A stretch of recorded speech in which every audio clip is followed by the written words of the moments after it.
Hello guys, সবাই কেমন আছো? আশা করি সবাই ভালো আছো। আমি তোমাদের চাঁদপুরের বোন আশোহাগর। আজকে কিন্তু লাউ চিংড়ি নিয়ে এসেছি। খুব সহজভাবে রান্নাটা করব। দেখো, লাউটা নিয়েছি আস্ত, আর দিব কাঁচামরিচ, পেঁয়াজ এবং ধনিয়া পাতা। আর চিংড়ি দিয়ে যেতে লাউটা অনেক মানায়, সেজন্য সাথে কিন্তু চিংড়িটাকেও কেটে দিয়ে পরিষ্কার করে নিয়েছি। সম্পূর্ণ উপকরণগুলি রেডি করে নিয়েছি। লাউটাকেও কেটে নিয়েছি। রান্নার জন্য একটা কড়াই বসিয়ে দিয়েছি, চুলায় দিয়ে দিব তেল। পরিমাণ মতো আমি তেলটা দিয়ে দিব। পরিমাণ মতো সাদা তেলটা দিয়ে নিয়েছি। এখন পেঁয়াজ কুচি আর কাঁচামরিচ কুচি তেলের মধ্যে ছেড়ে দিয়েছি। নেড়ে ছেড়ে কিছুক্ষণ ভেজে নিব। খুব একটা লাল করব না, কিছুক্ষণ এভাবে করে নেড়ে ছেড়ে ভেজে নিব। এখন দিয়ে দিব চিংড়িগুলি। চিংড়ি মাছটা পেঁয়াজ কাঁচামরিচ সাথে দিয়ে একসঙ্গে নেড়ে চেড়ে দিব। এই যে চিংড়ি মাছটা দিয়ে নিয়েছি, দিয়ে দিব 1 চামচ পরিমাণ লবণ, দিয়ে দিব 1 চামচ পরিমাণ হলুদের গুঁড়া। এখানে আমি মরিচের গুঁড়া ব্যবহার করব না, যেহেতু কাঁচামরিচ দিয়ে আমি রান্নাটা করব। লাউ সবজি ঠান্ডা সবজি, লাউর মধ্যে ঝালটা মানায় না, সেজন্য ঝালের পরিমাণটা বেশি দিলাম না। লাউর মধ্যে কাঁচামরিচের ঝাল দিয়েই রান্নাটা করে নিব। চিংড়ি মাছটা কিছুক্ষণ নেড়ে ছেড়ে ভেজে নিয়েছি। এখন পরিমাণ মতো পানি দিয়ে দিব। এখন যে পানিটা দিব, এই পানির মধ্যে আমি লাউ সবজিটা রান্না করে নিব। আর কোনো পানি ইউজ করব না। লাউয়ের মধ্যে পানি ব্যবহার করতে নেই, তাহলে লাউ সবজি পানি সবজি আরও প্রচুর পানি বের হয়ে যাবে। আমি চিংড়ি মাছটাকে ভালো করে পানি দিয়ে কষিয়ে নিয়েছি। এখন লাউ সবজিটা আমি দিয়ে দিব। লাউ সবজিগুলি সম্পূর্ণ ঢেলে নিয়েছি। এখন আলতো করে নেড়ে চেড়ে দিব।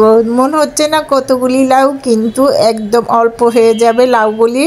লাউ সবজিটা খুবই কচি ছিল, একদম কচি একটা তরতাজা সবজি, একদম রিয়েল।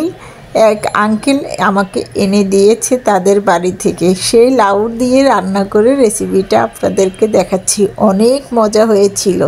আর আমি সম্পূর্ণ রান্নাগুলি কিন্তু খুব সহজেই দেখাই এবং রিয়েলভাবে দেখাই। কিছুক্ষণ ডেকে রান্না করব। লাউ সবজিটা ঢেকে দিলে প্রচুর পরিমাণ পানি বের হয় লাউ সবজি থেকেই। আমি এখন ঢাকনাটা তুলে আলতো করে নেড়ে চেড়ে দিব। বেশ পরিমাণ লাউ সবজি থেকে পানিটা বের হয়েছে। এই পানির মধ্যেই লাউ সবজিটা খুব সুন্দর করে রান্না করে নিব। আলতো করে নেড়ে চেড়ে দিয়েছি, আরও কিছুক্ষণ রান্না করব।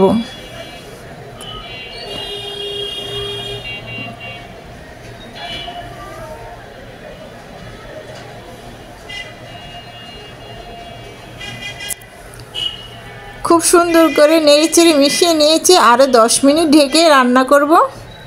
ঢাকনা দিয়ে ঢেকে দিয়েছিলাম। 10 মিনিট পরে ঢাকনাটা তুলে আবারও একটু আলতো করে নেড়ে চেড়ে দেবো। লাউ সবজিটা আমার রান্না প্রায় হয়ে আসছে। এখন আমি কিছু ধনিয়া পাতা কুচি দিয়ে দেব।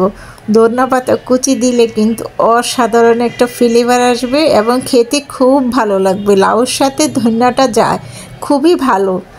এখন আমি ধনিয়া পাতাগুলি কেচির সাহায্যে কেটে দিচ্ছি।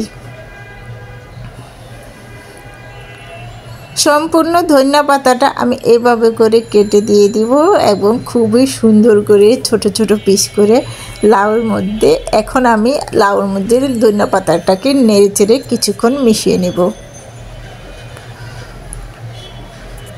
কিছুক্ষণ নেড়ে চেড়ে মিশিয়ে নিয়েছি। এখন আমি চুলাটা অফ করে দিব।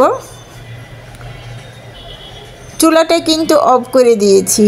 চুলার মধ্যে আমি ঢেকে 2 মিনিট বসিয়ে রাখবো, তাহলে ধনিয়া পাতার ফ্লেভারটা অসাধারণ আসবে। চুলা থেকে সবজিটাকে নামিয়ে নিয়েছি। চিংড়ি দিয়ে লাউ সবজি খেতে কিন্তু অনেক মজা। কালারটা অসাধারণ এসেছে আর একদম মজার একটা লাউ সবজি ছিল। খুবই তরতাজা টাটকা ছিল। আমি একটা মিশ্রণ বলে বেড়ে দেখাচ্ছি কতটা সুন্দর এবং লোভনীয় হয়েছে। আমার এই রেসিপিটা দেওয়া থাকবে আমার ইউটিউব চ্যানেলে। আমার ইউটিউব চ্যানেলের নাম কিচেন স্টোরি বাংলা। ওইখানে লাইক এবং লাল বাটনটা টিপ দিয়ে দেখবা, তাহলে নিত্য নতুন রেসিপিগুলি তোমাদের কাছে প্রথমেই পৌঁছে যাবে। আর আমার এই রেসিপিটা দেওয়া থাকবে আমার ফেসবুক চ্যানেলে। আমার ফেসবুক চ্যানেলের নাম আশোয়া ঘর। ওখানে প্লিজ লাইক কমেন্ট ও শেয়ার করে দিবে। আল্লাহ হাফিজ।